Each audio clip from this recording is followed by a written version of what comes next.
So, zombies are scary. I know, I know. I said we're all thinking I'm so very brave and beautiful. Quite handsome. Anyways, the idea of the zombie, that is something that has always unnerved me. The living dead. Ooh, spooky. I mean, obviously there's ghosts and mummies, but I got a whole nother video for ghosts I want to talk about at some point. And plus, I know a few people on the lesser side of humanity, so who am I to judge? That being said, though, the actual zombie, those are some freaky little monsters. There's the obvious ones you can think of, like the Night of the Living Dead, Dawn of the Dead, etc., Walking Dead, all forms of media. There's also the original ones that are based on, I believe it's the Haitian zombie, but I think that's more so mind control through drugs and a few other things. But these things, the monsters, the little soulless, there's no light behind the eyes. They're freaky, freaky, freaky, freaky. And I keep thinking back on them every now and again. And ultimately, yeah, no, I am not a fan. Like, as Leon would say, no thanks, bro. But the zombie, like, it's crazy to think about because they're either super serious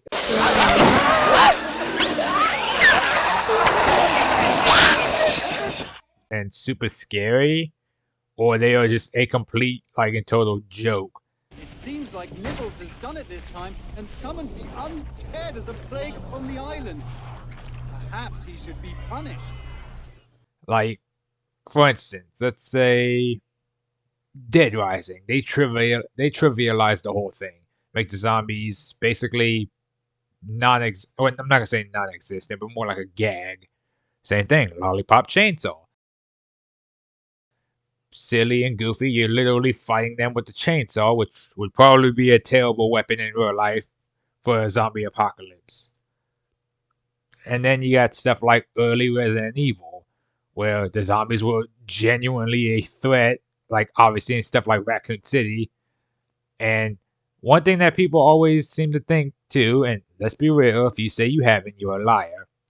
Ooh, if the apocalypse happened right now, zombie apocalypse, I'd be so ready. I already have my plan. I know what I'm gonna do. And like I said, no. Everyone has the same idea until it falls apart. Like, oh, we'll pack up and we'll be gone from the house in less than 5 minutes. We're gonna get on the road and we're gonna get the hell out the city. Okay, cool. You had the same thought as everyone else. The bridges are blocked, traffic is blocked. Terrible idea. Now you're just stuck out there, and God help you if someone's infected on that bridge. Oh, I'm gonna go out to the woods. Yeah, except you don't have any survival instincts at all. Never been camping, never hunted, never did this, that, and the third. You don't even know how to distill water. It's like, yeah, no, you're gone. Or the immediate people. Oh, we're gonna go to the store. We're gonna loot as much as we can, then we're gonna go back home and board up. Cool. You and everyone had the same idea. Oh, let me guess. Oh, you're gonna go to the local pharmacies. Oh, you're gonna go to the local like hospitals for supplies immediately in the middle of the outbreak. Yeah, nope. You're gonna get got by somebody, a person, something in the crowd. Terrible idea. But everyone has some kind of a zombie apocalypse scenario. Or some people will be like, oh, we're protected. We have guns, or we have a gun, a single pistol, usually, or maybe a shotgun. But it's like, you don't have enough to take out groups of people, let alone a horde. You might have like one clip in there. Terrible idea. But it's funny though, because everyone thinks they're going to be the ones to survive. They're going to be like, oh yeah, it's going to be like Dawn of the Dead, Night of the Living Dead, where we're going to survive and outlast people. We're going to be like The Walking Dead. We're going to be Negan or Rick. And it's like, everyone thinks they have a plan till it's time to bust out the plan. But with zombies, though, they are so very interesting because there's so many versions of them, and all of them suck. You have the obvious one, the little walkers and shamblers, the little brain dead, stupid zombies that you can basically do laps around. and distract them with meaningless bright lights and noises, and the simple thing of destroy the brain. You don't even gotta destroy it fully. You just clock them with whatever you have available in your room or your house. That gaming system you can't use anymore. I know you spent $600 on that PlayStation, but bonk. And then, just for good measure, bonk. You bonk them again. You always double tap. And so when you do stuff like that, it's like, yeah, I could see that being like simple, you know.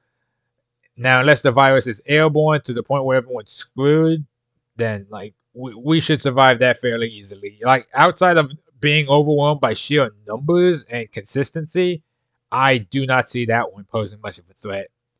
However, there's the trickier ones. There's the Left 4 Dead zombies, the World War Z zombies, obviously the sprinters, which is always a conundrum to me because if you are a if you are a larger than life individual who didn't have the best cardio or stamina or even like legs, like let's say you walked with a limp, you couldn't move at all when you were alive, and yet somehow you're breaking sprinting records as the undead because, I mean, obviously your body no longer works, which you think would be a detriment, but somehow, no, they can.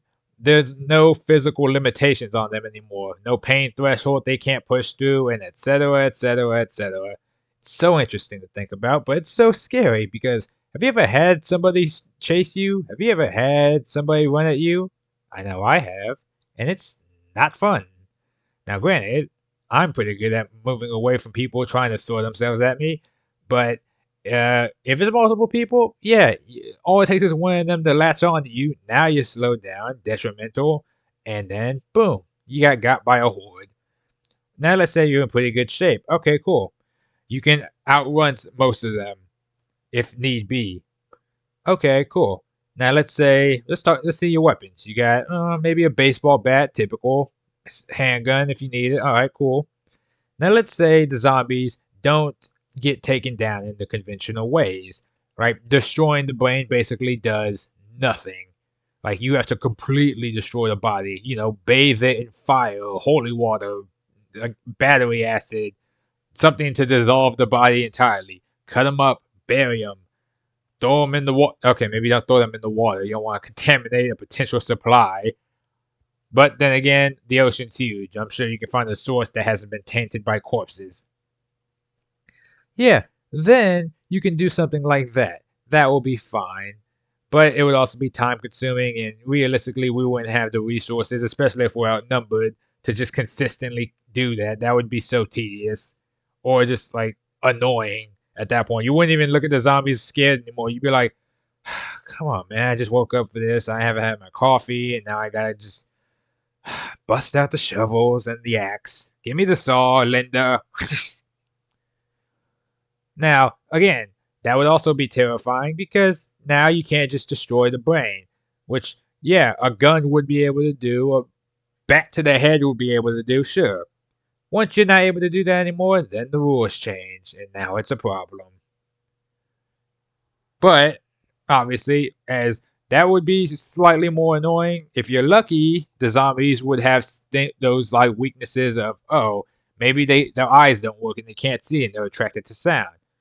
Yeah, you have to be more quiet around them, which is trickier with pets or baby or not even babies, children in general, or like any kind of loud noise from like a generator potentially, or even just something as simple as accidentally knocking something off your like. Let's say you have a phone you use very very briefly to like look up maps or look up survival stuff if you're able to, falls off the thing, or you're drinking a glass of water from an actual glass for some reason, slips from your fingertips because, you know, you didn't have his grip as strong as you thought.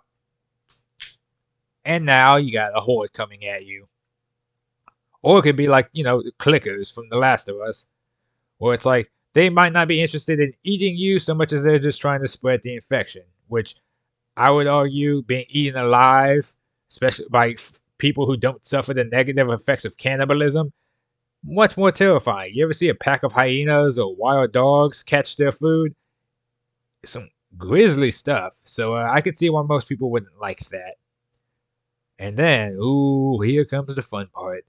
The special infected. Ooh. Because in every form of media, there's always something that you can't just immediately shoot in the face because it's like, oh, no, they're actually more durable than that.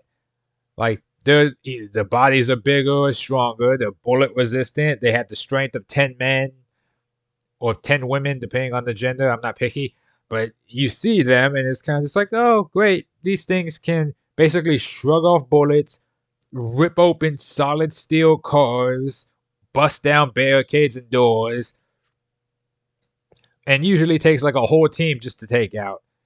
And you, with your limited firearms, limited weapons and munitions, it's like, yeah, you're not gonna be able to deal with that. And God help you if it's the kind that have range.